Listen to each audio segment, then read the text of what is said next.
quand l'un des fondateurs de la mécanique quantique, Niels Bohr, disait que votre théorie est folle, mais pas assez pour être juste. Alors c'est une phrase qui peut s'appliquer effectivement au domaine dont nous traitons ici, en général. C'est que jamais personne croit ce que l'on raconte, et pourtant il y a des choses qui peuvent paraître vraies. Mais ça paraît tellement fou qu'il y a beaucoup de gens qui n'y croient pas. Voilà, nous faisons un voyage vers la côte est des États-Unis d'Amérique, à cet endroit. Les grands lacs, les grandes villes du Canada au nord et les grandes villes de la côte est des États-Unis avec la capitale.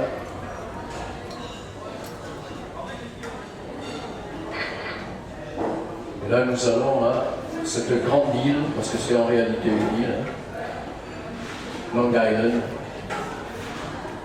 qui est une île de plus de 3000 km², 190 km de long sur 37 km de large, et où il s'est passé des événements, extraordinaires. À tel point qu'on pourrait croire que c'est de la science-fiction, mais vous verrez que ça a toutes les apparences de la réalité, en tout cas. Alors, administrativement, Long Island est séparé divisé en deux comtés, le comté de Nassau et le comté de Suffolk. Et c'est une île où il y a pas mal de terre, mais il y a aussi beaucoup d'eau. On compte 4 grandes baies, Picanic Bay, Ritzau Bay, Shinnecock Bay, et ici, Mauritius Bay. Ça va pas. Pourquoi il fait ça, Thierry, là?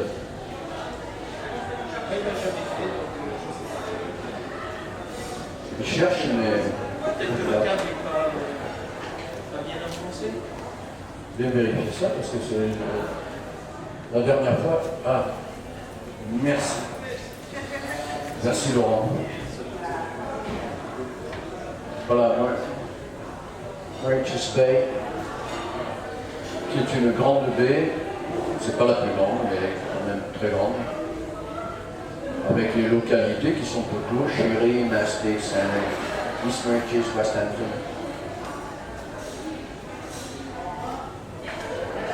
Et la côte sud de Long Island en général, et en particulier la côte sud de Mauritius Bay, c'est vraiment un décor de carte postale, hein, avec des plages, l'océan Atlantique. Ce sont des endroits qui ressemblent beaucoup à la côte du côté de entre Palavas et la Grande Motte, avec ses grands étangs. Donc les baies à l'intérieur sont semblables à nos étangs, mais bien entendu, comme tout en Amérique du Nord, à l'échelle multipliée par 10. Donc un décor de carte postale, ce sont des paysages idylliques de vacances. Et pourtant,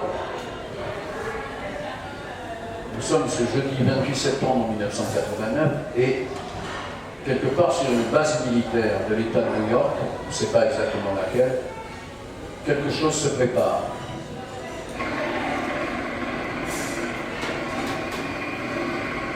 Nous avons tout un escadron d'hélicoptères d'assaut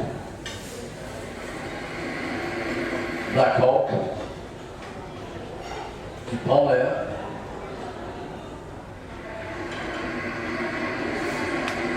Alors il y en a 7 ou 8 je crois. Il vole au-dessus de la mer et il se dirige vers un point de la côte, ici, à l'extrémité ouest de Mauritius Bay, un lieu qui s'appelle Smith Point Beach. Alors on retrouve la numération de Mastic ici. Là vous avez le pont qui traverse la baie. ce que vous voyez ici, on le reverra plus tard, vous verrez un peu par rapport à l'échelle. Vous voyez ici, l'échelle est 1000 mètres. Et ce grand rectangle clair là, ben, figurez-vous que c'est un parking. Il fait plus de 800 mètres de long sur peut-être 300, 400 $. Ah ben c'est à l'échelle américaine.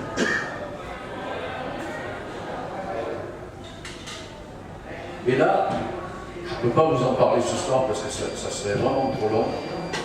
Il y a un monument qui est le mémorial de la catastrophe du vol TWA-800 qui s'est écrasé à moins de 10 000 nautiques de Mauritius Bay, exactement en face, le 17 juillet 1996, et où il y aurait, j'emploie le conditionnel, où il y aurait suspicion d'OVNI, là aussi.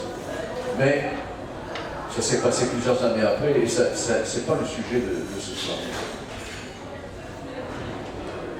Voilà, il est 20h45, et les hélicoptères que vous avez vus un peu plus tôt, vous allez les voir arriver sur Snake Point Beach. Et voilà au fond. Mais avant d'aller plus loin, il faut remonter plusieurs années en arrière pour comprendre tout le cheminement de cette affaire. Donc on est dans les années précédentes, le 28 septembre 1989, entre 1982 et 1989. Et là, on a 5000 rapports d'OVNI de forme triangulaire dans tous les comtés du sud de l'État de New York, Dutchess, Orange, Putnam, Rockland, Westchester, Nassau, Suffolk.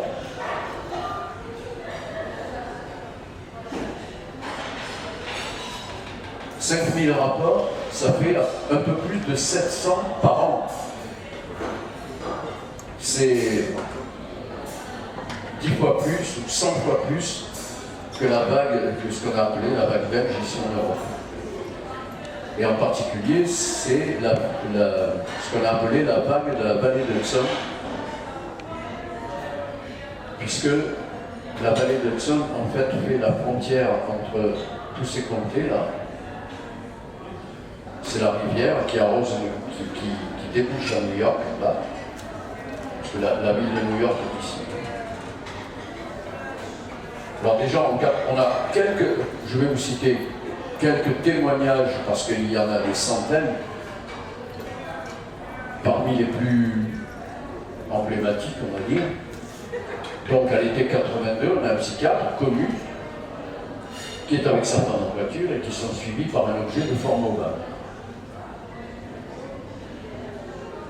Décembre de la même année, une femme observe un objet immense juste au-dessus de sa maison, et il lui semble que le ventre de l'objet est constitué de plaques métalliques rivetées. En 83 de 83 à 84, on a de très nombreux rapports d'OVNI aux environs ou au-dessus de la centrale nucléaire de Shoreham qui a été désaffectée en 94.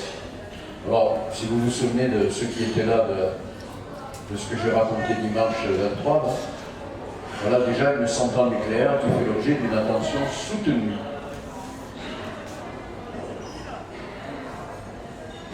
Le 24 juillet 1984, c'est le tour de la centrale nucléaire de Indian Point qui est au bord du fleuve Hudson, du côté du comté de Westchester. Et là, il s'est passé un événement remarquable. Le soir tombe, il y a des tas de témoins, et soudain on voit apparaître au-dessus de la centrale un énorme objet en forme de boomerang qui vient s'immobiliser et qui est resté plusieurs dizaines de minutes au-dessus de la centrale. Alors, je précise que la figuration de l'objet ici n'est pas de mon fait, mais elle ressort de ce qui a été décrit par le seul témoin qui a consenti à parler, qui a voulu qu'on l'appelle Jeff. Son vrai nom, bien sûr, c'est un militaire, donc il avait intérêt à garder l'anonymat. C'est un militaire qui était en faction sur la centrale, parce que aux États-Unis, les centrales ne sont pas protégées comme en France par des gendarmes avec un képi et la baguette de pain dans la poche. Là-bas, vous avez des troupes d'élite qui patrouillent en permanence. Il y a des silos, des sites de missiles solaires disséminés tout autour. Dans toutes les installations nucléaires, qu'elles soient militaires ou civiles, c'est comme ça. Donc cet objet vient s'immobiliser, il est énorme, hein, il fait à peu près la taille du terrain de football, comme on dit. Il vient s'immobiliser au-dessus de la centrale. Et là, bien entendu, c'est un peu panique à bord. Le téléphone sonne dans tous les sens. Et bien entendu, le téléphone résonne jusqu'à Washington, jusqu'au Pentagone et probablement aussi à la Maison-Blanche. Alors on se pose la question, qu'est-ce qu'on fait? On tire dessus, mais il y a un risque. Si on l'abat, il va s'écraser sur la centrale avec un risque de contamination nucléaire, genre Fukushima, de ce genre-là. Ou on ne fait rien, et à ce moment-là, il peut, lui, faire quelque chose qui va provoquer des dégâts à la centrale. Il y a 2 réacteurs, ici et là, 2 réacteurs nucléaires sur cette centrale. Donc quelqu'un décide en haut lieu qu'il ne faut rien faire. Donc on ne fait rien. Et peut-être que c'était la bonne solution. Parce qu'effectivement, au bout d'un certain temps, l'OVNI s'éloigne de lui-même à grande vitesse. On arrive en septembre 86. Là, pendant tout le mois de septembre, il y a plus ou moins tous les jours, toutes les semaines, des coupures de courant inexpliquées autour de la baie de Mauritius.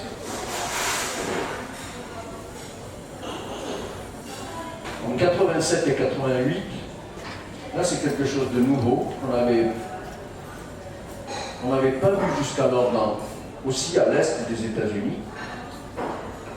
C'est des rapports sur des mutilations animales et qui concernent des bovins, des ovins, des chèvres, des caprins, mais aussi des animaux domestiques, des chiens, des chats, et les animaux sauvages comme des cerfs, des daims, parce que Long Island est plein d'animaux sauvages de ce genre-là. Et on va arriver, pour étudier ces phénomènes de mutilation animale, des scientifiques du gouvernement, des gens du FBI, de la police locale, du bureau du procureur. Et parallèlement, on observe plusieurs fois des manœuvres de nuit de ce qui semble être le 42e bataillon d'hélicoptères de la garde nationale de l'État de New York, autour de Mauritius Bay. En 88, alors, les enfants vont se plaignent à leurs parents d'avoir dans leur chambre des apparitions qu'ils appellent des monstres. Et la description que les enfants font de ces monstres, c'est un client qu'on connaît très bien déjà.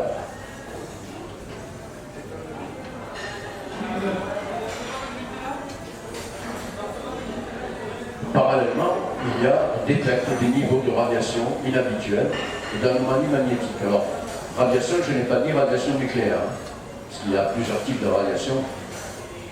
Si vous regardez le spectre des radiations électromagnétiques, vous allez voir qu'il y en a plein. Alors voilà Smith Point Beach. Tout à l'heure, on l'a vu presque de face, et là, on la voit située d'un point à l'est. Alors, vous vous souvenez, le parking dont je vous ai parlé tout à l'heure, le voilà, ici en haut. Et tout ça, ce sont des terrains de camping. Les gens viennent en camping-car, caravane. Et ces terrains de camping n'ont jamais connu aucun problème, jusqu'au mois d'août 89, où ils sont soudain fermés par décision du shérif du comté de Suffolk, avec le motif, il faut le dire, très peu crédible, de problèmes budgétaires. Alors que ce sont des terrains de camping publics, donc on fait à l'entrée et jamais personne n'a jamais compris pourquoi on parlait de problèmes budgétaires. Tout le monde a au contraire compris que tout ça c'était du pipeau. Simplement, il fallait que toute cette zone soit gardée. Donc là, on est en août 89.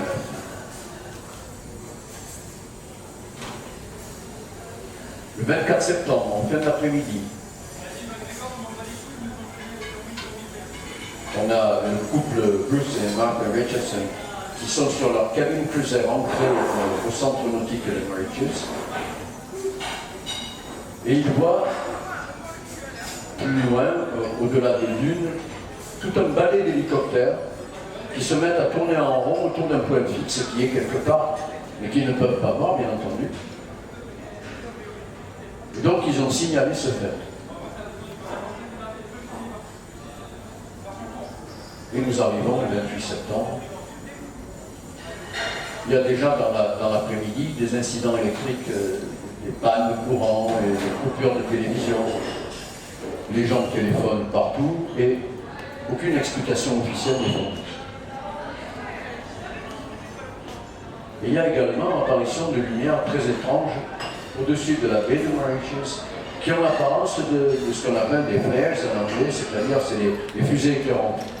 Alors les fusées éclairantes essentiellement qui servent à éluder les missiles thermiques ou éventuellement à éclairer un endroit particulier, mais ça ressemble à ceci. Vu de loin, effectivement, ça peut paraître étrange. Moi, ici, en haut, ça a été largué par un hélicoptère d'assaut, d'attaque. Et ces fusées éclairantes dégagent beaucoup de chaleur. Le but est bien entendu de dévier les missiles à tête à visée infrarouge. Donc on voit des phénomènes qui ressemblent à ça, mais les témoins sont assez éloignés, donc tout le monde pense à des fusées éclairantes tirées par des avions ou des hélicoptères.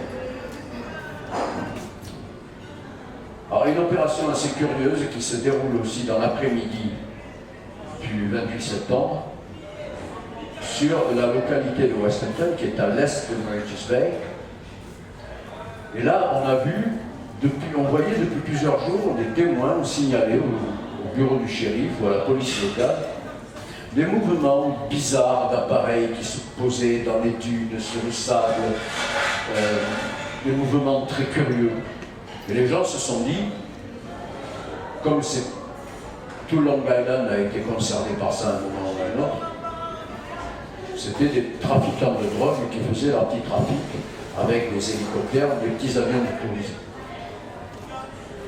Et donc, le bureau fédéral de la DEA, qui est l'équivalent de notre brigade des SLUC, c'est l'agence de répression de la drogue, envoie des hélicoptères depuis New York, qui vont se diriger sur Westhampton, et à peine sont-ils arrivés à la limite des comtés de Nassau et de Suffolk, qui reçoivent un ordre direct du Pentagone de faire demi-tour. Et l'espace aérien de Mauritius Bay est fermé au trafic, et l'opération de la DEA est interdite, par ordre supérieur.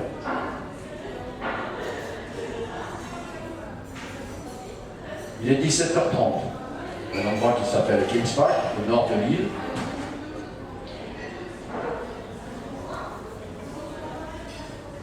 Voilà la famille McLaughlin qui observe deux immenses objets triangulaires immobiles dans le ciel. Et, comme c'est souvent le cas, avec les grands objets triangulaires, on ne voit ni moteur, ni aile, ni hublot. La surface est noire d'encre et complètement lisse. À 19h10, c'est un jeune ingénieur de l'aérospatial qui distingue un demi-cercle de lumière ambrée très brillante.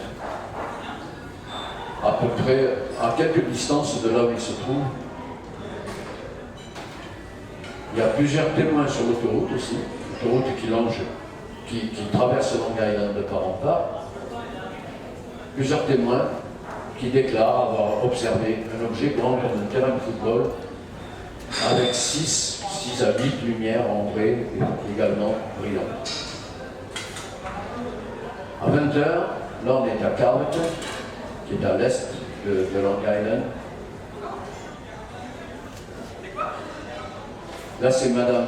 Alors, souvent, vous verrez que les témoins ont voulu garder l'anonymat. Hein. Donc, c'est madame P.G.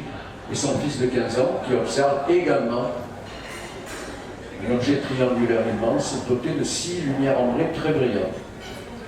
Alors, déjà, vous remarquerez qu'il y a une grande convergence dans tous les témoignages qu'on vient de voir, mais ce ne sont pas les seuls. Parce que des gens qui voient les objets semblables à des moments différents, et des gens qui ne se connaissent pas entre eux, qui sont éloignés par plusieurs dizaines de kilomètres, effectivement, ça rend la chose assez crédible tout de même.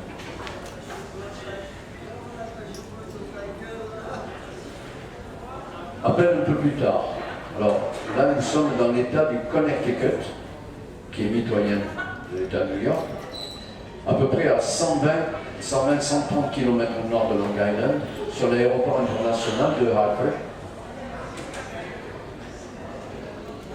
C'est un groupe d'ouvriers qui est en train d'effectuer des travaux sur un tarmac provisoirement désaffecté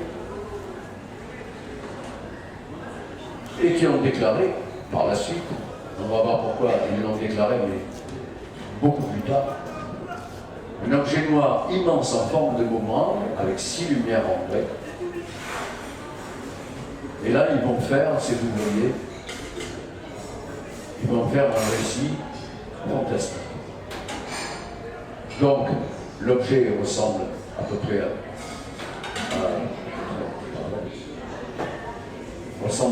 à ça. Et les ouvriers décrivent que soudain l'objet se met à émettre un rayon de lumière extrêmement brillant qui touche le sol et le long duquel, comme s'ils étaient portés par la lumière, se mettent à descendre d'un groupe de petites créatures de couleur grisâtre, gris foncé, qui arrivent jusqu'au sol.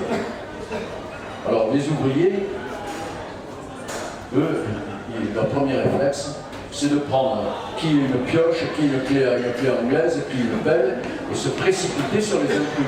Parce qu'au départ, ils peuvent penser qu'il s'agit soit d'une opération d'espionnage ou carrément d'une opération de combat menée par des terroristes d'une puissance étrangère, qui sait. Et au moment où ils se précipitent vers les petites créatures, celles-ci sont promptement réintégrées dans le rayon et l'objet s'enfuit à grande vitesse.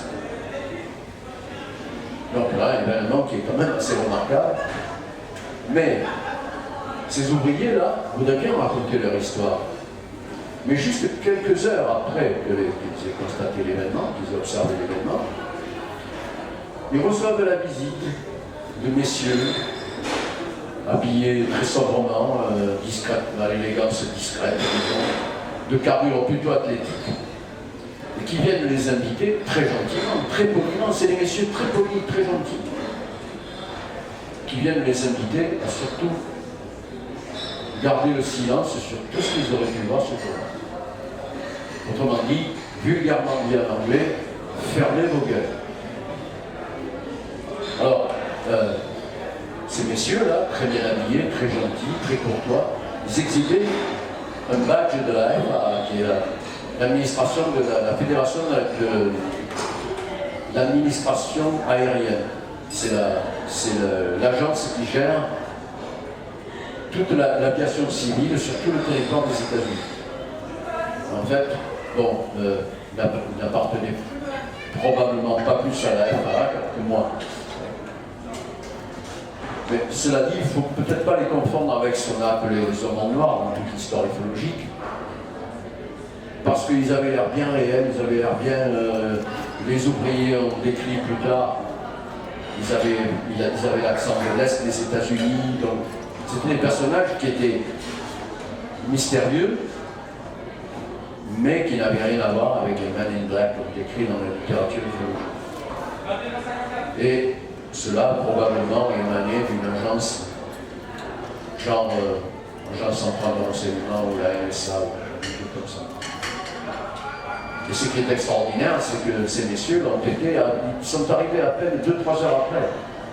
Ils ont été avertis très vite, ce qui veut dire qu'il y avait une surveillance déjà qui s'exerçait dans ce secteur. Et nous voilà à 20h45 le 28 septembre 1982. Alors là, on a un témoin qui est très important, qui s'appelle Paul Peterson, qui a fait le Vietnam, qui était dans les Rangers aéroportés. Et lui distingue un groupe de lumière en vrai. Il est à peu près à 1 km du rivage. Il situe ses lumières à peu près à 300 mètres au-dessus de la mer, à 300 mètres du rivage, à 30 mètres à peu près au-dessus de la mer. Et Peterson, il a une paire de jumelles. Donc, en même temps, il y a un autre témoin. Peterson et lui ne se connaissent pas. Il y a un autre témoin qui est assez éloigné de Peterson et qui lui aussi voit deux objets triangulaires, il dit de la taille d'un avion de nuit. Et qui se livrent des manœuvres qu'il juge impossibles aux aéronefs terrestres, qu'ils soient avions ou hélicoptères. Alors Peterson prend ses jumelles, et effectivement, avec les jumelles, on voit tout de suite mieux.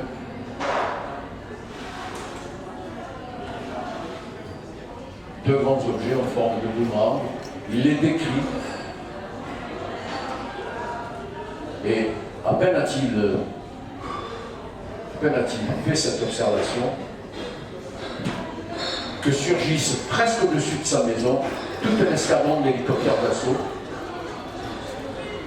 qui disparaissent derrière la ligne des collines.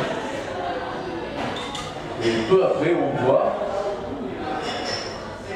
au-delà des dunes une grande lueur, comme une explosion qui se produit au loin. Alors, juste une parenthèse pour regarder un peu ce que c'est ces hélicoptères d'assaut qu'on a vu là, dont il est question. Il s'agirait très vraisemblablement du Sikorsky UH-60 de Black Hawk. On a vu ça, c'est un engin qui est très connu.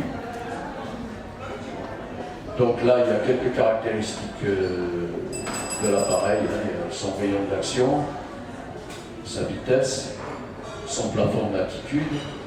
Il a une capacité il peut transporter 15 hommes complètement armés et équipés. Et surtout, il est armé d'une arme qui est absolument dévastatrice, qui est une minigun de calibre 7,62 où on a vu des modèles en 5,56 aussi. Et alors, un aperçu de ce que c'est que cette arme, qui apparemment n'a pas été utilisée dans ce contexte. Voilà, c'est un canon rotatif qui peut tirer jusqu'à 6000 coups par minute, c'est-à-dire 100 coups par seconde. Et la chose que vous voyez brûler en bas, c'est une voiture blindée. Donc vous imaginez un peu la puissance de cette arme. Il y a d'autres témoins. À 21h30, une secrétaire qui s'appelle Cathy O'Donnelly. À minuit, un officier de la cour du district du comté de Nassau, Frank Day, et un témoin anonyme à minuit 30, qui ont tous vu la même chose, c'est-à-dire cette confrontation entre des hélicoptères et des objets qui étaient très près du sol. Donc il s'agit de ces objets triangulaires qui ont été pris pour cible vraisemblablement par les hélicoptères. À 2h30 du matin, donc là on est le 29 septembre, le lendemain, 2h30 du matin, à Kogi, qui est une localité près de Westhampton, tout près de Westhampton, à l'est de Mauritius Bay, on a un trader de Wall Street là, qui habite là et qui s'appelle John Day,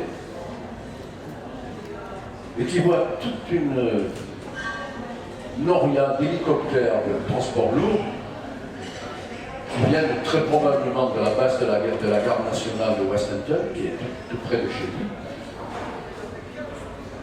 Il y a des véhicules militaires au sol, des mouvements de troupes, tout ce petit monde se dirige vers le sud-ouest de Mauritius Bay. Et il y a un mouvement de va-et-vient entre cette base de la garde aérienne et la zone de Smith Point Beach, dont on a parlé, et qui transporte des chargements qui sont bâchés, donc on ne peut pas voir, chargements bien sûr de nature inconnue. Alors, les hélicoptères de transport lourd, c'était probablement des CH-47 Chinook. Il y avait des camions à plateau, il a décrit les camions à plateau qui ressemblent à ceux-ci, qui servent à transporter les chars d'assaut. L'incontournable et inévitable ramin militaire et les troupes au sol. Donc, John Dee a décrit tout ça. Bien sûr, là, les photos sont prises toujours, mais pour lui, ça s'est passé à 2h30 du matin. Si bien que pour lui, il était difficile de distinguer à la fois les matériels utilisés et surtout les chargements qui étaient évacués par les airs, par hélicoptère ou par la route et qui étaient bâchés. Donc de nuit, c'était encore plus difficile. Alors on voit apparaître là un personnage intéressant, George Texan, qui est un anthropologue amateur et qui est aussi ufologue indépendant. Et il prétend, ce monsieur, qu'un colonel de renseignement de l'US Air Force au Pentagone lui a fait une révélation, selon lesquelles un ovni a bien été abattu à Manchester par une arme à énergie dirigée. Alors, les armes à énergie dirigée, vous avez certainement entendu parler déjà. Voilà un exemple. Ceci est un canon laser qui est monté sur un navire de guerre, qui peut tuer un avion à 30 km de distance. Mais on peut avoir aussi une arme à faisceau de particules ou une arme à rayonnement électromagnétique pour déstabiliser un système de navigation de propulsion à distance, par exemple. Alors, cet ovni a été abattu.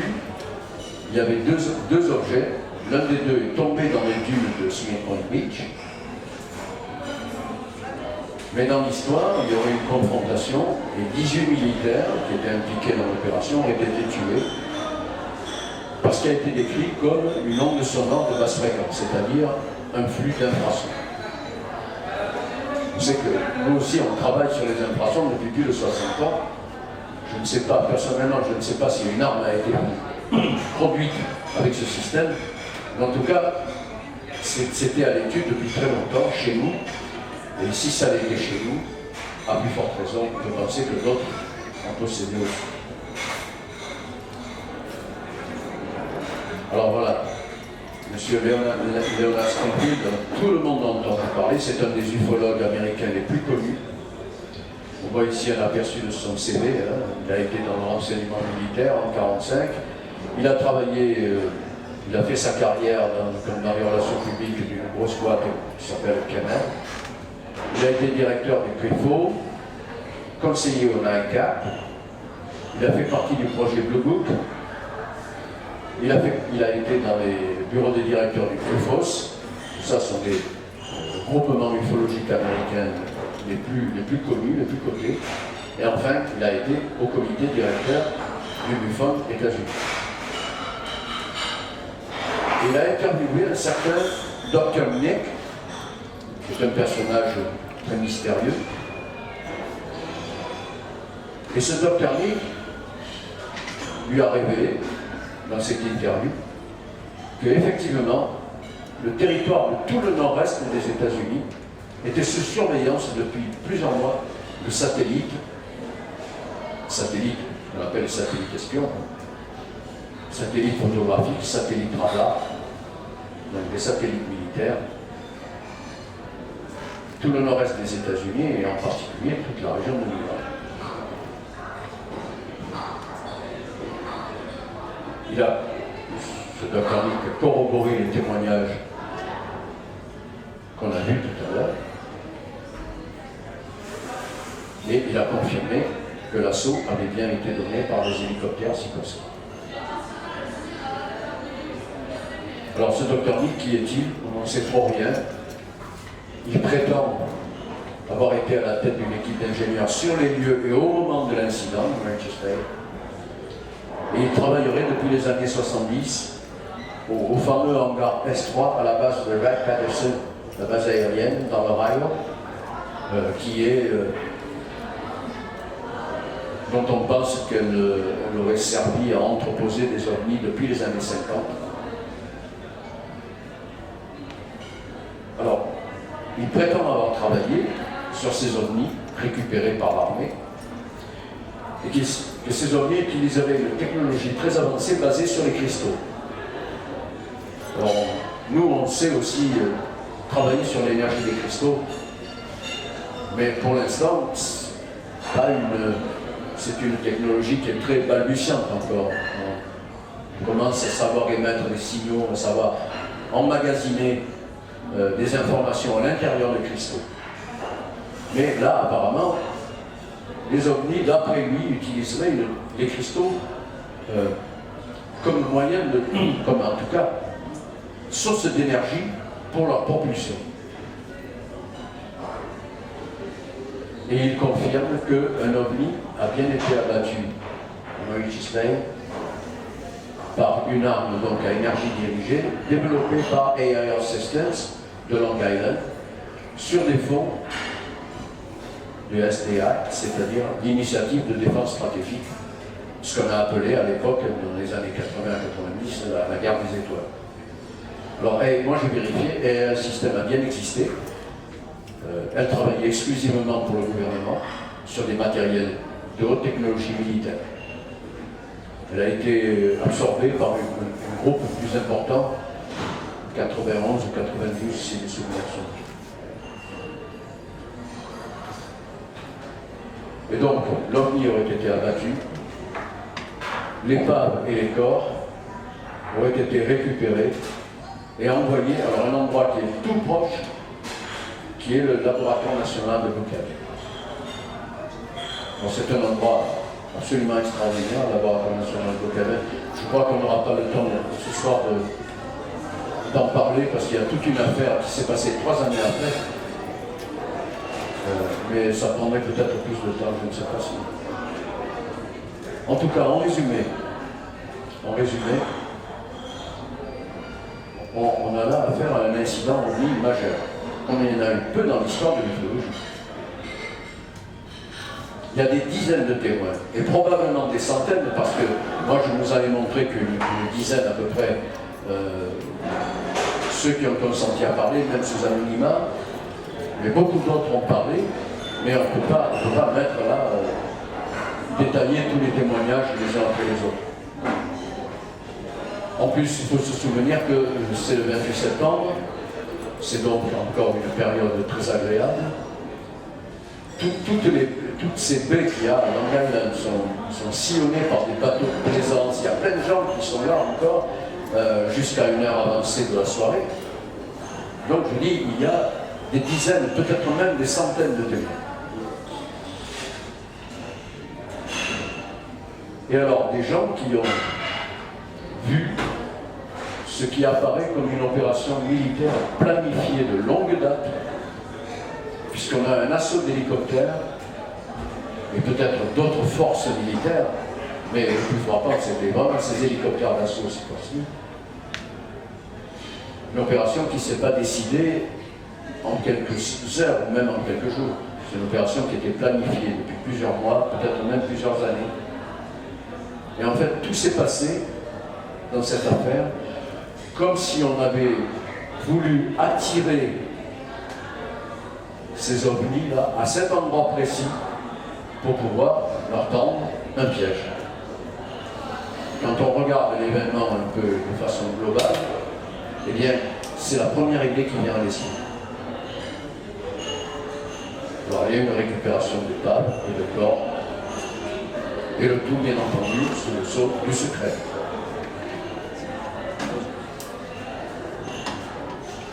Voilà, donc je cite à la fin, comme il se doit, les acteurs, plutôt pardon, les témoins, par rapport à l'apparition à l'écran.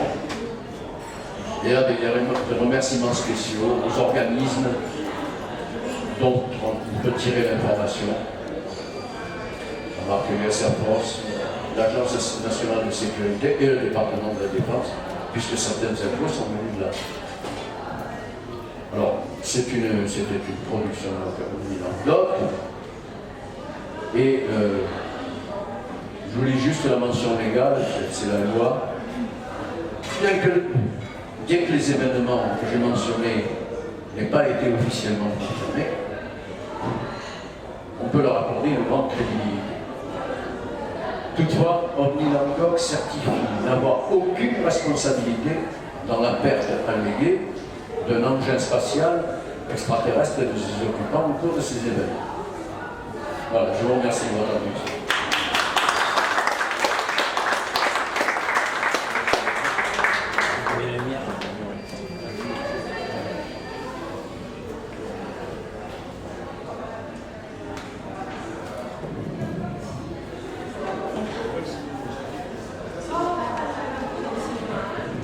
C'est le corps que tu as récupéré, c'est le corps qui a été récupéré. Non, c'est une photo que Charles Brown a dédicacée. Mais la dédicace, elle est écrite en dessous, on ne la voit pas, c'est l'image est coupée. Alors James, moi j'ai une question. James. Tu parles d'un piège à la fin. S'ils ont voulu tendre un piège à ces objets, pourquoi le faire en plein milieu de la civilisation? C'est assez étonnant. Pourquoi à cet endroit-là? S'ils avaient voulu tendre un piège, il aurait fallu le faire discrètement. Alors, on pourrait penser qu'il y a peut-être plusieurs raisons. La première, c'est que d'abord, vous avez vu tout à l'heure, au mois d'août précédent, ils avaient fait évacuer toute la zone des campings de Smithfield Beach. Donc il n'y avait personne dans un rayon de plusieurs kilomètres. Et ensuite, ce que je crois, mais les officiels ne sont pas venus me murmurer à l'oreille, vous pensez bien, mais c'est dû à la proximité du laboratoire national de Buchanan, qui est à peine moins de 10 km au nord de Reaches Bay. Et que s'il y avait un endroit spécialisé où on faisait des études de haute énergie, des choses comme ça, c'était là qu'il fallait envoyer au moins en première intention, c'était là qu'il fallait envoyer l'épave si on arrivait à la capturer et éventuellement les corps des occupants. Il y a peut-être d'autres raisons, mais personnellement je ne les connais pas. Et Springfield n'en parle pas non plus. Il était très bien informé sur cette affaire. Mais peut-être qu'on a trouvé l'endroit adéquat. Et il y avait, depuis la vague de la vallée d'Hudson, depuis les années 82, il y avait, vous avez vu au début, 5000 rapports en 7 ans. Et on s'est dit que l'endroit, peut-être quelqu'un s'est dit que l'endroit était tout à fait approprié pour faire ça.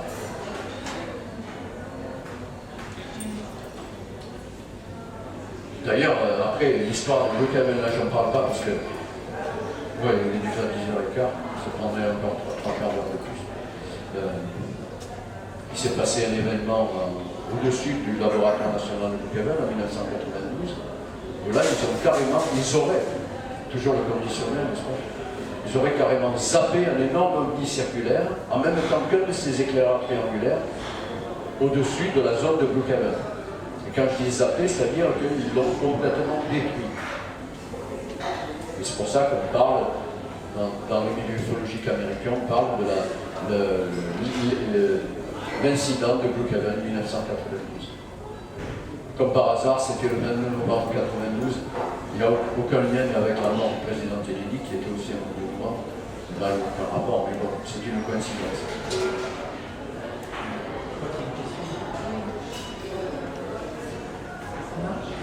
Puisque cette opération a été planifiée, ça veut dire que ces engins étaient là depuis longtemps.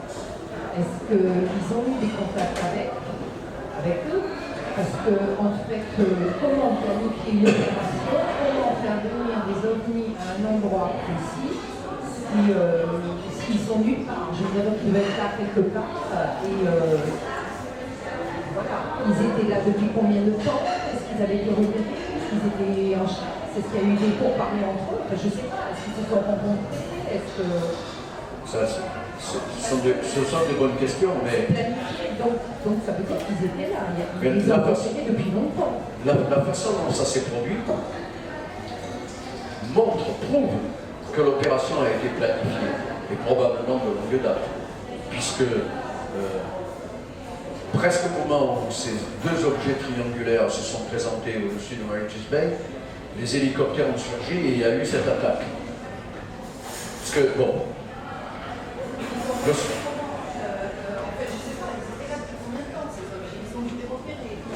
voilà. Alors, vous avez vu que j'ai parlé d'une surveillance qui était exercée depuis plusieurs mois par des satellites de surveillance militaire. Donc les objets ont dû être repérés par ces satellites, peut-être, je dis n'importe quoi, 1 heure, 2 heures, plusieurs heures. On a calculé leur trajectoire, et c'est très facile maintenant avec les moyens actuels, calculer facilement une trajectoire et le moment où un aéronef, quel qu'il soit, va être au-dessus d'un point précis de la carte. Donc ça a pu être fait comme ça. Il y avait probablement des radars militaires aussi disséminés dans la région. Et alors, il y a un endroit qui est assez intéressant, qui est tout au bout de Long Island, qui s'appelle Montauk. Montauk qui a été célèbre pour la fameuse expérience de Philadelphie. Alors Montauk, c'est un endroit, quand vous arrivez là, vous voyez l'étendue de sable, avec un petit, comme une plateforme en béton. Je crois qu'il y a une statue mémoriale. Et quand vous regardez bien, vous voyez qu'il y a des dômes de béton qui apparaissent, qui affleurent au sable à quelques endroits comme ça. Et en réalité, il y a une base militaire en dessous. Et je veux dire, c'est officiel, je n'invente pas. Mais quand vous êtes en haut, vous ne le voyez pas. C'est un endroit qui est touristique. Alors, vous voyez les touristes qui se baladent, tout ça. Et puis partout, il y a des détecteurs de mouvement, des détecteurs des caméras de surveillance. Vous ne les voyez pas, mais elles sont là. C'est un endroit très intéressant, donc encore. Il y a peut-être là des antennes, des radars qui ont détecté. D'ailleurs, ce qui s'est passé, ce qui se serait passé 3 ans plus tard au-dessus de Buchanan, il y avait 4 objets, un très grand objet circulaire escorté par 3 éclaireurs, ce qu'on appelle SCAT en anglais, éclaireurs, de forme triangulaire, qui ont sûrement été détectés depuis très longtemps quand ils ont pénétré dans l'espace aérien des États-Unis, et on les a abattus parce que le territoire de Buchanan est territoire interdit. Comme tous les endroits de ce genre, ils n'avaient pas le droit de survoler ce genre d'endroit. Et on avait détecté que ces objets se dirigeaient, que si leur trajectoire se maintenait comme elle était, à ce moment-là, elle les conduisait directement à Washington, à la capitale des États-Unis. Donc pour les militaires, il n'était pas question que des objets franchissent en l'espace de quelques minutes 2 endroits hautement sécurisés. Donc là, au Québec, ils les ont abattus, ils les ont enlevés du ciel, carrément. Et là, la décision a dû être prise en l'espace de quelques minutes. Mais à Moriches Bay, tout se passe comme si on avait planifié l'opération. On sait peut-être, alors Stringfield dit que peut-être les autorités se sont arrangées avec un émetteur de fréquence ou un appareil de ce genre pour attirer les ovnis là. Et bien entendu, l'endroit était sous surveillance et quand ils sont arrivés, on a envoyé les hélicoptères. Alors il y a 2 ou 3 témoignages, parce que moi j'ai montré, la plupart des témoignages parlent d'un escadron d'hélicoptères arrivant de l'Est, donc peut-être de la base de West Hampton, de la base de la garde nationale, et sous une forme, une configuration linéaire, c'est-à-dire les hélicoptères se suivant les uns derrière les autres. Mais certains témoignages parlent d'une tactique, et ça c'est une tactique qui est utilisée en combat réel. On disperse que ce soit les avions ou les hélicoptères, de sorte qu'ils semblent arriver sur la cible de tous les points de l'horizon à la fois. Et 2 ou 3 témoins ont décrit cette manœuvre-là. Mais Paul Peterson, lui, et l'autre témoin, Paul Peterson a vu avec ses jumelles, il a dit que les hélicoptères avaient surgi au-dessus de la maison en formation. Mais il ne pouvait pas voir s'il y en avait d'autres qui arrivaient de l'autre point de l'horizon, de là où il était. Donc, voilà. En tout cas, c'est le seul le seul incident OVNI qui semble avoir été, disons, planifié, maîtrisé de A jusqu'à Z. Résultat, l'un des deux objets serait tombé, il aurait abattu, avec une arme, peut-être une arme à énergie limitée, bon, comme ça a été dit, il serait tombé dans les dunes de Spring Point Beach. Donc toute la nuit, il y a eu toute cette armada de camions militaires, d'hélicoptères de transport, etc., qui aurait déménagé, qui aurait fait le ménage.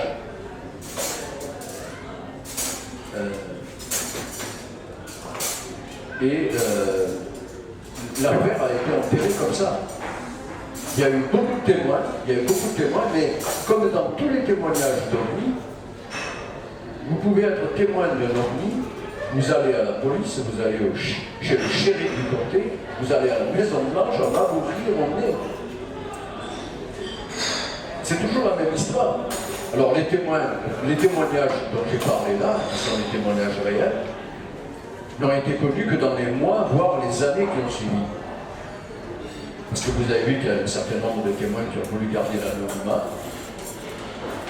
Donc, lorsque les gens veulent garder l'anonymat, surtout dans une histoire comme ça veut dire qu'ils ne vont pas être embêtés par des agents du gouvernement qui vont venir chez eux, leur poser des questions éventuellement. Et puis tout le monde tient à son job, donc les gens ne veulent pas se faire virer de leur job parce qu'ils auront trop parlé. C'est le cas des pilotes de ligne en particulier qui voient des ovnis en plein ciel, et lorsqu'ils atterrissent, ils veulent faire un rapport, mais on leur dit, pas de rapport, vous n'avez rien vu. Ils n'ont pas eu le temps de répliquer. Il n'y a pas un des deux ovnis qui a eu le temps de... Alors l'autre s'est enfui, le deuxième ovni s'est enfui. Qui a tiré le projet? Ah mais c'est les Américains, mais c'est pas... Donc les méchants, c'était pas les Américains. En tout cas, si on leur a tiré dessus, c'est qu'ils devaient avoir quelque chose à se reprocher. Et nous, les jumelles? Parce que, je vais vous prendre un exemple. Si vous êtes chez vous, vous avez un jardin, écoutez-moi, vous avez un jardin. Vous avez une maison, vous avez un jardin, et un matin, vous voyez votre voisin qui est dans votre jardin avec un AK-47 chargé. Qu'est-ce que vous faites? Vous n'invitez pas à boire l'apéritif. Mais si ça se trouve, il était sur la Terre avant nous, donc on est sûr. Ça, c'est encore à voir. En tout cas, les patrons de la planète, il ne faut pas se tromper, c'est nous et personne d'autre. C'est nous. Il n'y a pas photo là. D'ailleurs, je vais vous dire, si quelqu'un avait voulu revendiquer la possession de la Terre, il l'aurait fait depuis longtemps. S'ils ne l'ont pas fait, c'est qu'ils ont dû se dire qu'il y avait un occupant qui était déjà là depuis, attendez, 3 millions, presque 4 millions d'années, hein, si mes souvenirs sont bons. Oui, c'est peu. Oui, dans le Tchad, oui. Le style du Tchad, ça remonte à 6 à 8 Une millions. espèce qui existe peut-être depuis des milliards d'années. C'est possible, mais en attendant, c'est nous qui l'occupons cette planète et il va falloir être vachement malin et vachement fort pour venir nous la disputer. Quand même, s'ils avaient voulu répliquer, ils l'auraient fait. Alors, comme vous avez vu, ça c'est le témoin de révélation. Il y aurait eu 18 militaires qui auraient été tués au moment où ils ont donné l'assaut sur l'objet qui était tombé au sol. Mais bien entendu, s'il te plaît. Tu parlais de l'hypothèse d'utiliser une arme à énergie dirigée. Donc la question c'est, est-ce que tu penses que ça pourrait venir du projet Star Wars ou tu parlais aussi d'un je ne sais pas si tu as mentionné là d'un accélérateur de particules qui était dans la zone pas loin en fait, de Long Island. L'accélérateur de particules, il est au laboratoire national de Brookhaven. Voilà. Alors, là, c'est justement c'est la partie sur laquelle je ne me suis pas étendu ce soir, parce que une version de l'incident de Brookhaven en 1992, c'est que l'objet, le grand objet, et un de ses éclaireurs, l'éclaireur abattu de façon indirecte, parce que c'est le gros objet circulaire qui était visé, aurait été abattu par un missile sol-air. Et on en a de très bons. Et l'autre scénario, c'est qu'en fait, ce qu'a expliqué Nancy Williams au congrès de Las Vegas en 2008, c'est que l'accélérateur relativiste du centre du laboratoire de Brookhaven le parti aurait été reconfiguré pour servir de canon à particules. En fait, ils auraient, et c'est là, le scénario, c'est qu'on aurait tiré depuis le centre de Brookhaven sur l'objet avec un faisceau de plasma quark-gluon. Faisceau de plasma de quark-gluon, j'ai pas le temps d'expliquer, pardonnez-moi, mais c'est quelque chose qui n'est ni de la matière ni de l'énergie, c'est ni solide ni gazeux ni liquide, c'est un état très particulier, c'est le cinquième état de la création, on peut dire ça comme ça. Et là, on a des températures, on peut créer un plasma quark-gluon dans un accélérateur de particules en faisant se choquer deux paquets d'atomes, de métaux lourds, peu importe.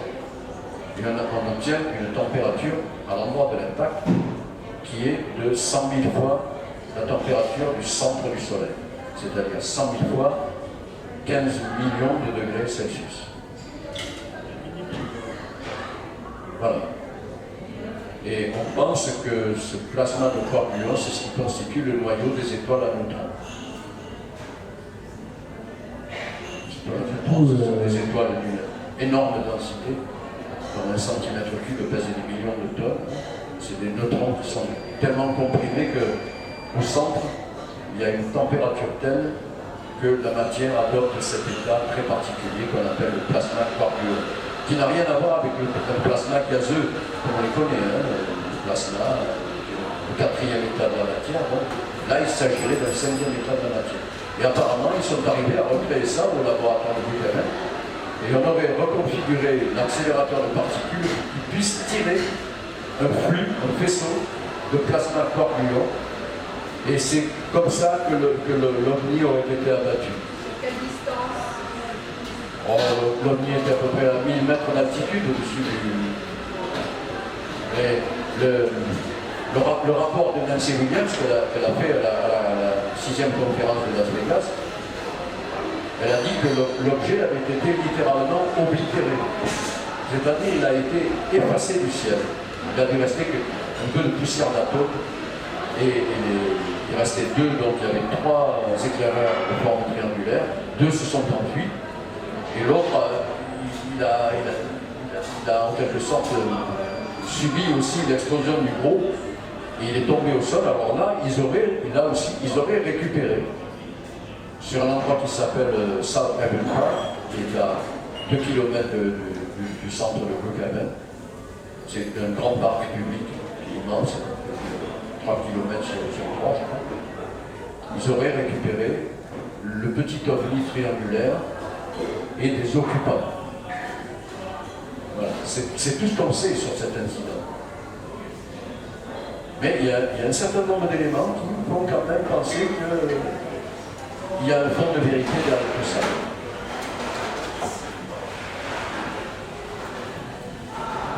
Alors, d'abord une remarque, on fait un parallèle avec l'IFTA tout à l'heure, le 22 novembre. Et un peu au sud de Moriarty's Bay, tu as Martha Vignas, dans Massachusetts, un fait qui s'appelle Martha Vineyard. Je te perds un petit peu à l'expression. C'est très au nord. C'est pas au sud? Non, c'est au nord. C'est très loin? 200-300 km. Parce que là, c'est le fils de JFK qui est mort dans une disparition. Son avion a disparu au large. C'est juste, mais j'avoue que je n'ai pas établi le rapport avec cette affaire de Moriarty's Bay. Non, l'incident de Brookhaven, c'est un hasard. Ça s'est passé le 22 novembre 1992. Ma question, est-ce que ce faisceau de particules, parce qu'il me semble qu'on sait recréer ce dont tu parlais dans un milieu fermé, de leur contrôle. Oui, c'est vrai. Là, il y aurait une différence, ça voudrait dire. En 92, tu as dit, c'est ça? On serait arrivé à créer ces fortes densités dont on a besoin dans un milieu ouvert. aurait fait dire. J'en sais rien. À vrai dire, cette histoire de reconfiguration de l'accélérateur, je ne crois pas trop. Moi, je crois qu'il a été abattu par un missile, mais je ne sais pas pourquoi, ni qui, ni pourquoi on a inventé cette histoire. Peut-être parce que c'était le moment où ils avaient fait une expérience très importante sur le plasma quark-gluon. Et puis quelqu'un, un ufologue, peut-être en mal de copie, s'est dit on va faire passer ça comme ça. Mais il y a plusieurs témoignages qui parlent de l'incident de Brookhaven où un ovni aurait été abattu. Mais l'histoire du faisceau de particules, dans cette histoire-là, je dois dire, personnellement, j'y crois pas trop. Hein. Parce qu'effectivement, le plasma quark-gluon, les tubes dans lesquels sont accélérées les particules, lorsqu'on accélère des particules, à vitesse relativiste, c'est-à-dire à plus de 95% de la vitesse de la lumière, c'est dans le vide, c'est dans un tube où il y a le vide presque complet à l'intérieur. Parce que sinon, on aurait des effets collatéraux. Parce que les faisceaux de particules rencontreraient les atomes du milieu de l'air, c'est pas ça. Maintenant, une chose est certaine, c'est que ça, on sait le faire déjà depuis les années 80. Juste en 2 mots, je vais montrer sur une image, là, quand j'ai parlé des armes à énergie IMG, c'était un laser de combat qui était monté sur un navire. Alors ça, dans les années 50, jusque dans les années 80, 75, 80, on ne savait pas focaliser un rayon de lumière cohérente, donc un rayon laser, sur un objectif lointain, parce que c'est un problème à la fois d'optique et de gestion informatique. Parce qu'on a ce qu'on appelle, surtout dans l'air, on a ce qu'on appelle un phénomène d'épanouissement. C'est-à-dire que le rayon a tendance à trop diverger. Et que donc la puissance à l'impact, elle est diminuée d'un facteur 10, 20, 30, 100 peut-être. Mais depuis, ils ont trouvé. Parce qu'un laser, ça marche à peu près comme ça. Vous avez une cavité amplificatrice. On fait passer, alors le laser à électrons.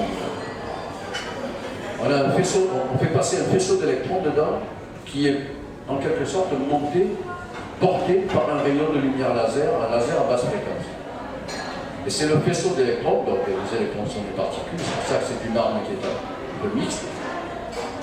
Et on a ce qu'on appelle des aimants secoureurs qui sont disposés tout autour du trajet du faisceau d'électrons. Et on imprime ces faisceaux, ce sont des aimants, des électroaimants, qui émettent donc un champ magnétique très intense. Et on fait osciller ce champ magnétique pour essayer d'éviter l'épanouissement. Bon, il y a aussi des questions plus complexes de ciblage, etc. Maintenant, ils sont arrivés à faire ça. C'est pour ça que maintenant, ils les produisent en série et qu'ils les montent sur des chars, sur des camions, sur des bateaux. Et également aussi, alors ça c'est pour les lasers, et également aussi sur les armes à faisceaux de particules. Alors tout ça, ça avait été initié au début des années 80, au moins sur le plan politique, par le président Reagan, qui avait parlé de l'initiative de défense stratégique, qu'on appelait la Star Wars, la guerre des étoiles. Et là, il était question de baser ces armes dans l'espace. Parce qu'en effet, dans l'espace, on a moins de problèmes pour pointer un faisceau laser. Puisqu'il y a la densité de particules résiduelles est très faible. Mais apparemment, ils sont arrivés à le faire également au milieu de l'atmosphère. Puisqu'on a vu, il y a des vidéos qui le montrent bien, ils tirent d'un navire sur un avion sans pilote, bien sûr, qui est à plusieurs kilomètres de distance, et ils le zappent avec un rayon laser comme ça. L'objet explose littéralement, comme s'il avait été touché par un missile. Et l'avantage, c'est que bien entendu, comme le faisceau se déplace à la vitesse de la lumière, l'adversaire n'a absolument pas le temps de réagir. Il faudrait que l'avion se déplace au moins à un sous-multiple de la vitesse de la lumière du laser. Et ça, c'est pas possible. C'est que Donc maintenant, on arrive à faire ça, c'est bien. Est-ce qu'on a un peu plus d'informations sur les ouvriers qui ont vu ces entités? Ils étaient combien ces Il y ouvriers? avait une dizaine d'ouvriers ou une quinzaine d'ouvriers, je crois. Mais Ils ont tous fait le même témoignage. oui, ils étaient ensemble. Donc, alors, ça, c'est vrai que ça peut ressembler à de la science-fiction, mais voilà, ça s'est passé sur un aéroport civil. Bon, c'était un tarmac désaffecté, donc ils étaient en train de faire de la réparation de la piste. On ne sait pas trop parce que, justement, ils n'ont même pas eu le temps d'en parler à qui que ce soit, même pas à leur famille, qu'ils ont reçu la visite de ces messieurs bien sapés et qui exhibaient un badge de la FA en disant voilà, nous sommes l'administration fédérale de l'aviation. Donc voilà, vous n'avez rien vu. Et quand on a une famille et des enfants et qu'on a un job, eh bien on fait ce qu'on dit. C'est aussi simple que ça. Du coup, quand des témoins ne sont revenus sur leur témoignage justement depuis. Encore, là, le témoignage qu'on a eu des ouvriers, il date de plusieurs années après. Donc effectivement, on peut se demander, on peut se poser la question de savoir si une partie au moins de cet incident n'a pas été inventée parce que pourquoi les gens font des canulars ufologiques pour se sentir exister, pour avoir l'impression de faire quelque chose, ou simplement par vanité, par Dieu sait quoi. Alors c'est possible là aussi, mais plusieurs personnes qui vous racontent la même chose, on a tendance à croire qu'il y a au moins un élément de vrai là-dedans.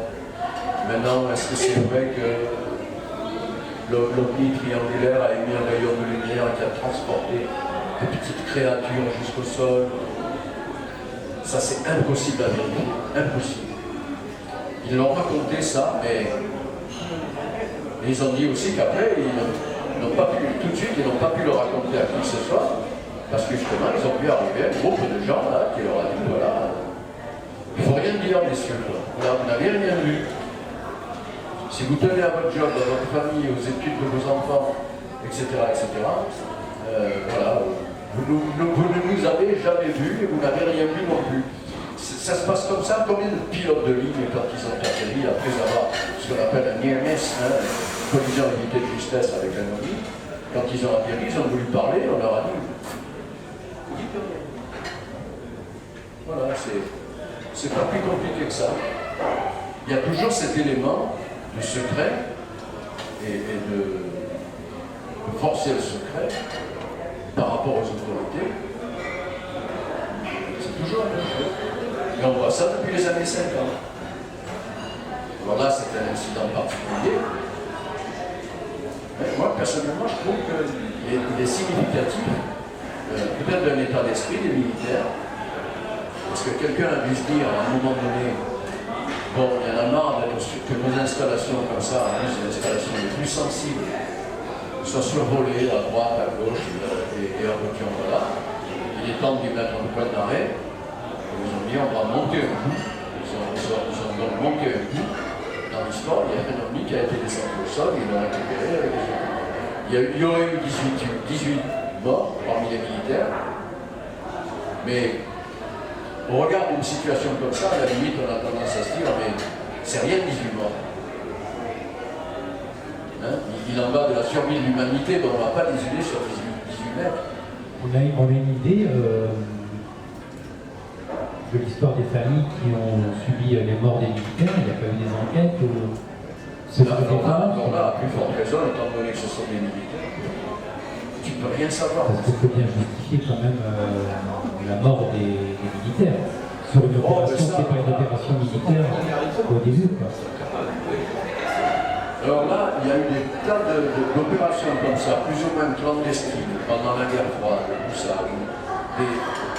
Des missions ont échoué, des missions hautement sensibles, ultra secrètes. Et qu'est-ce qu'on a dit après? Pour la presse et pour les familles, ah ben, ils étaient dans un hélicoptère, il y a eu un problème de moteur, l'hélicoptère s'est écrasé, il y a eu 8 morts à la madame, de condoléances. Leur vie a été entièrement, la vie des familles a été entièrement prise en charge par l'État par la suite. Les études des enfants payées, vitam aeternam, etc. Mais voilà les explications qu'on a trouvées, ça s'est passé plusieurs fois. Quand on monte des opérations ultra secrètes, comme les gens qui sont les types qui sont allés se balader à l'URSS au moment de la guerre froide, qui ont fait de l'espionnage sur le territoire soviétique, il peut arriver que le problème ne revenait pas. Donc, auprès des familles, on disait, il était dans le vol qui devait l'amener à tel endroit, pour une mission classique. L'avion est tombé, nous sommes désolés. Il y a toujours une explication. Alors là, avec les militaires, il y a toujours une explication valable. Pour continuer avec les militaires, tu as dit qu'il y en avait 18 qui ont été tués dans l'opération. Premièrement, ça correspond, je crois, à l'équipage d'un hélicoptère ou deux, je ne sais plus. Et deuxièmement, est-ce que les corps ont été retrouvés? Ils ont dû récupérer les corps et puis les évacuer vers un endroit secret, parce que je suppose que si les militaires qui ont été tués, si c'est vrai, et que ces militaires ont été tués par une arme à infrason, il fallait bien faire une autopsie après, parce que lorsqu'une nouvelle arme est utilisée et qu'on fait l'autopsie, grâce à l'autopsie, on peut éventuellement déterminer la nature de l'arme, et ça c'est très important. Donc, a priori, c'est une histoire d'abord qui n'a pas été divulguée, on ne sait pas, ils ont été certainement évacués dans un hôpital, en tout cas en première intention, et puis ensuite, qui sait, ils sont peut-être retrouvés à la zone 51, ou à Dieu sait où. Ça, avec les militaires, tu ne peux jamais savoir, jamais. Il n'y a pas eu d'application d'avion, que des hélicoptères. A priori, oui. A priori, oui. Alors, ce que j'avais précisé, là j'ai oublié, mais ce que j'avais précisé lorsque j'avais présenté ça le 13 juillet, c'est que généralement, quand il y a une opération de guerre avec des hélicoptères d'assaut, parce que les Black Hawk sont des hélicoptères d'assaut, donc ils sont essentiellement destinés à transporter des hommes armés et leur équipement, bien qu'ils soient équipés de ces miniguns qui sont sur les deux côtés. En général, ils sont appuyés par des hélicoptères d'attaque, genre Apache, A64 Apache, qui sont des machines de guerre absolument phénoménales. Et selon l'importance de la manœuvre de combat, en altitude, il y a toujours 2 avions de combat qui patrouillent, au cas où l'affaire risquerait de tourner mal. Et ces avions, alors, chez les Américains, à l'époque, c'était des F-14 et des F-16. Maintenant, c'est des avions de Raptor ou des F-35. Ils sont équipés de missiles air-sol ou air-mer. Et éventuellement, si les hélicoptères avaient des difficultés, ces avions peuvent intervenir. Mais là, on ne sait pas s'il y avait des avions d'altitude et on n'a pas décrit non plus d'hélicoptères d'attaque. Apparemment, seuls les hélicoptères d'assaut ont été impliqués, sauf qu'il y avait apparemment cette arme à énergie dirigée qui avait été utilisée pour pas détruire l'OVNI, mais déstabiliser son système de navigation et de propulsion. Parce qu'avec des armes électromagnétiques, on peut très bien faire ça maintenant. Voilà, c'est à peu près tout ce qu'on sait, mais il y a tellement de témoignages à des dates différentes, à des endroits différents, éloignés parfois de plusieurs dizaines de kilomètres, par des gens qui ne se connaissent pas entre eux, et qui décrivent quasiment tous la même chose. Et surtout les quelques derniers, Peterson, l'autre, l'anonyme, puis la secrétaire, enfin, il y a au moins une dizaine de témoins qui étaient à Mauritius Bay au moment de l'incident. Et là aussi, même si c'était à Mauritius Bay, un peu plus restreint, c'est un peu comme si on parlait de Mauritius Bay, c'est grand comme de Sainte, plus loin qu'à Aiguemort, pratiquement. Voilà la distance aussi. Donc là aussi, ce sont des gens qui ne se connaissent pas entre eux. Et tous ont décrit ces événements-là, échelonnés un petit peu dans le temps. On a vu les horaires, hein, j'ai mis les horaires exprès. Il y a quand même une grande crédibilité à cette affaire-là.